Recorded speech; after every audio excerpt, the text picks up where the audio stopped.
그러니까 금곡에 있는 아파트하고 남양주의 더샵이요? 네네. 진접 더샵? 네. 아, 요거 두 개를 보시는 거예요? 네. 근데 두 개가 근데 차이가 좀 있지 않을까요? 네네, 맞아요. 차이가 제가 봤을 때는 차이가 많이 날 것 같은데. 네.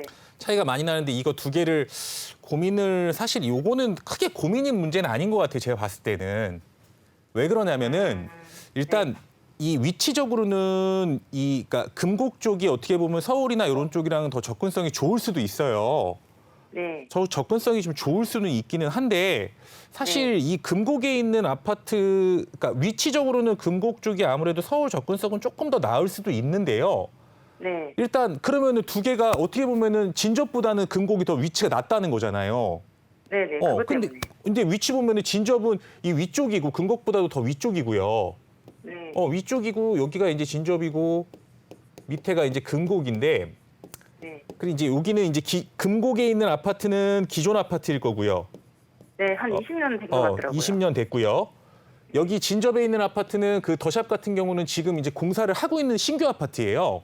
네. 신규 아파트고 그리고 또 한 올 가지 11월에 입주로 알고 있거든요. 그러니까요. 근데 이제 금곡에 있는 아파트는 굉장히 오래된 아파트고요.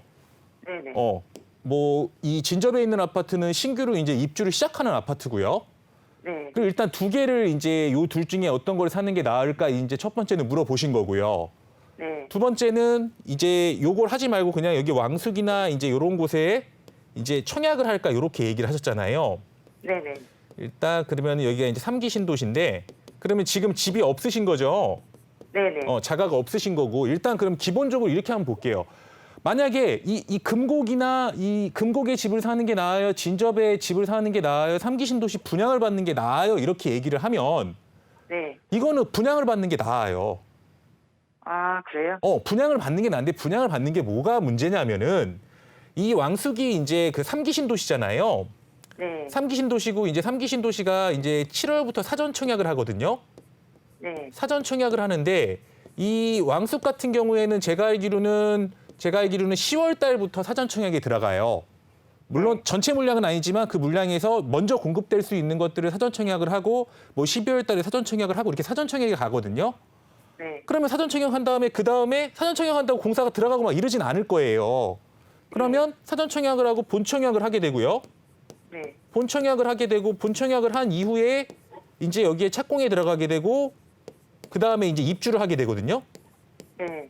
그러면 사실 요 사전 청약을 잘해서 기간적으로 굉장히 단축이 돼서 내가 이제 소위 말해서 한 3년, 4년 내에 입주를 할 수 있다라고 하면 네. 사실 지금 이런 집 사는 것보다는 이거 받는 게 훨씬 나아요. 왜 그러냐면 금곡 쪽보다는 금곡이랑 진접보다는 이 왕숙 신도시가 훨씬 더 아래쪽에 그러니까 지리적으로 가까운 곳에 위치를 하고 있고요. 네. 아무래도 왕숙 신도시는 공공택지이기 때문에 분양가 상한제 적용을 받으면서 분양가가 낮게 책정이 될 거고요. 네. 그러다 보면은 아무래도 이 다산이나 근데 이제 그 분양가는 낮겠지만 아무래도 여기 다산 신도시라든가 여기 별내 신도시 이런 데의 그 현재 가격이나 이런 거를 보게 된다라고 하면 네. 그 이후에 가격은 어떨까요? 아무래도 좀 많이 올라갈 수밖에 없겠죠. 처음에는 그 분양가를 지금 분양가 상한제나 이런 것 때문에 눌러놓고 있지만 대신 그게 이제 뭐 전매 기간이 끝났다거나 거주 기간이 끝났다라고 하면 네. 기본적으로는 주변 시세대로 갈 거 아니에요. 네. 그러면은 당연히 그냥 기존에 한 20년 된 아파트, 20년 좀 넘은 아파트 매수하는 거 아니면 진접에 이제 새로운 아파트 매수하는 거 이것보다는 아무래도 분양을 받는 게 낫겠죠.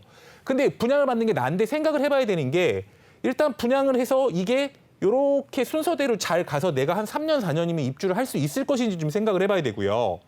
네. 두 번째는 요즘에 이렇게 청약하기가 되게 어렵잖아요. 그래서 네. 청약에 대한 내용도 계속 뭐 개편한다 그러고 뭐 한다 그러고 계속 이렇게 되는데 과연 우리 시청자님이 청약을 받을 수 있을지 없을지도 문제예요.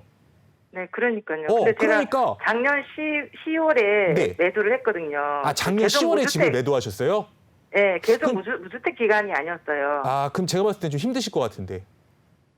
그래서 지금 고민이 많은 게 금곡은 네. 그래도 좀 오래되는 됐는데 네. 금액 좀 크게 부담이 없어서 네. 그냥 그렇게 들어갈까 아니면 신규 그냥 진접에 거기에 그냥 들어갈까 그래서 그 고민도 했었거든요. 그러면 일단 크게 어려울 것 같지는 않아요. 일단 3기 신도시를 받는 게 좋긴 한데 제 생각으로는 물론 개인적인 생각이긴 하겠지만 작년 10월에 집을 매도했다라고 하면 네. 사실 좀 어렵지 않을까 싶어요. 청약 그래서 지금 자체가. 약간 모험인 것 같기도 하고. 근데 이제 이럴 수는 있겠죠. 만약에 집을 매도했는데 뭐 여러 가지 사정으로 인해서 집을 지금 당장 막 사지는 못한다. 근데 네. 뭐 그런 와중에 청약을 한다라고 해서 했을 때 만약에 뭐 된다라고 하면 되게 좋겠지만 그냥 제가 들었을 때는 힘들 것 같아요. 네. 그리고 만약에 그러면 3기 신도시를 분양을 못 받는다 그러면 요거 지어놓고 보면은 이제 진접하고 근곡이 남은 거잖아요. 네. 그러면 이 두 개에서는 사실 제가 봤을 때는 진접이 더 좋거든요.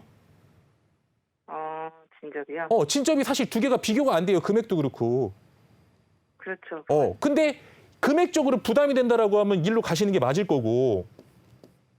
금액적으로 금곡이요? 생각하면 일로 가시는 금곡으로 가시는 게 맞을 거고. 만약에 내가 좀 뭐 대출이든 아니면 내가 있는 돈을 이쪽으로 다 몰든 해서 만약에 진접에 뭐 신규로 간다라고 하면 진접 같은 경우는 앞으로도 교통호재도 많이 있잖아요. 네. 그러니까 차라리 그리고 또 직장도 진접 근처라고 하시면 이건 진접으로 가는 게 맞겠죠. 그래서 여기서 순위를 그냥 금액 생각 안 하고 순위를 정하면 그냥 3기 신도시로 가는 게 제일 좋고요. 네. 지금 주신 내용 중에서는 3기 신도시로 가는 게 제일 좋고 두 번째가 진접이고 세 번째가 아무래도 금곡이겠죠. 이렇게밖에 얘기를 못 드릴 것 같아요, 이거는. 그러니까 그거 네. 잘 계산하셔가지고 네. 그렇게 결정하시면 될 것 같아요. 근데 둘 중에 3기 신도시 빼고 뭐가 좋냐고 하면 이건 진접이 좋아요. 네네. 네, 이렇게 감사합니다. 정리할게요. 네.